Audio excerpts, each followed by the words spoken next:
मूसा का जन्म। 1. लेवी के घराने के एक पुरुष ने एक लेवी वंश की स्त्री को ब्याह लिया। 2. और वह स्त्री गर्भवती हुई और उसके एक पुत्र उत्पन्न हुआ, और ये देखकर कि यह बालक सुंदर है, उसे 3 महीने तक छिपा रखा।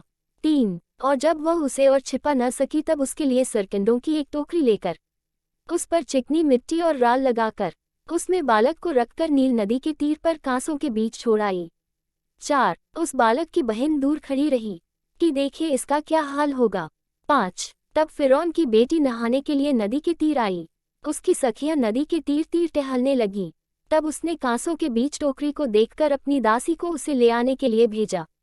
6. तब उसने उसे खोलकर देखा कि एक रोता हुआ बालक है। तब उसे तरस आया और उसने कहा, ये तो किसी इब्री का बालक होगा। 7. तब बालक की बहन ने फिरौन की बेटी से कहा, क्या मैं जाकर इब्री स्त्रियों में से किसी धाई को तेरे पास बुला ले आऊं जो तेरे लिए बालक को दूध पिलाया करे। 8. फिरौन की बेटी ने कहा, जा। तब लड़की जाकर बालक की माता को बुला ले आई। 9. फिरौन की बेटी ने उससे कहा, तू इस बालक को ले जाकर मेरे लिए दूध पिलाया कर, और मैं तुझे मजदूरी दूंगी। तब वह स्त्री बालक को ले जाकर दूध पिलाने लगी। 10. जब बालक कुछ बड़ा हुआ तब वह उसे फिरौन की बेटी के पास ले गई, और वह उसका बेटा ठहरा, और उसने ये कहकर उसका नाम मूसा रखा कि मैंने इसको जल से निकाल लिया। मूसा का मिद्यान देश भागना।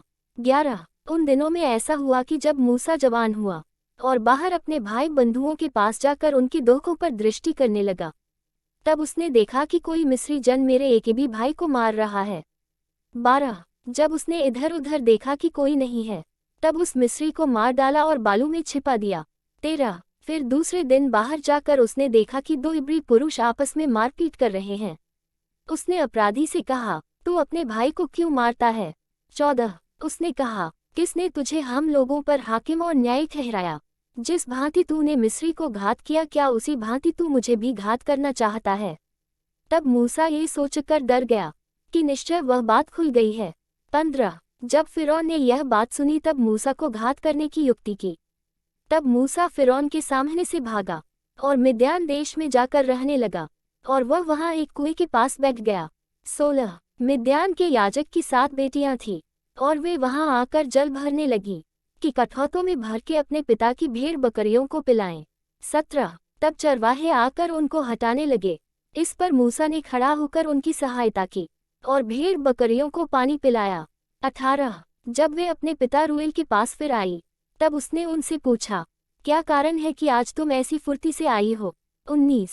उन्होंने कहा, एक मिस्री पुरुष ने हमको चरवाहों के हाथ से छुड़ाया, पिलाया और हमारे लिए बहुत जल भर के भेड़ बकरियों को। 20. तब उसने अपनी बेटियों से कहा, वह पुरुष कहाँ है, तुम उसको क्यों छोड़ आई हो, उसको बुला ले आओ कि वह भोजन करे।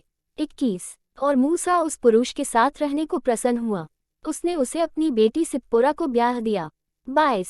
और उसके एक पुत्र उत्पन्न हुआ। तब मूसा ने ये कहकर कि मैं अन्य देश में परदेशी हूँ, उसका नाम गेरशोम रखा। 23. बहुत दिनों के बीतने पर मिस्र का राजा मर गया, और इजरायली कठिन सेवा के कारण लंबी लंबी सांस लेकर आहें भरने लगे और पुकार उठे, और उनकी दुहाई जो कठिन सेवा के कारण हुई वह परमेश्वर तक पहुंची। 24. और परमेश्वर ने उनका कराहना सुनकर अपनी वाचा को, जो उसने इब्राहिम और इसहाक और याकूब के साथ बांधी थी, स्मरण किया। 25. और परमेश्वर ने इस्राएलियों पर दृष्टि करके उन पर चित्त लगाया। हमारे चैनल को सब्सक्राइब करें और लाइक कमेंट करें।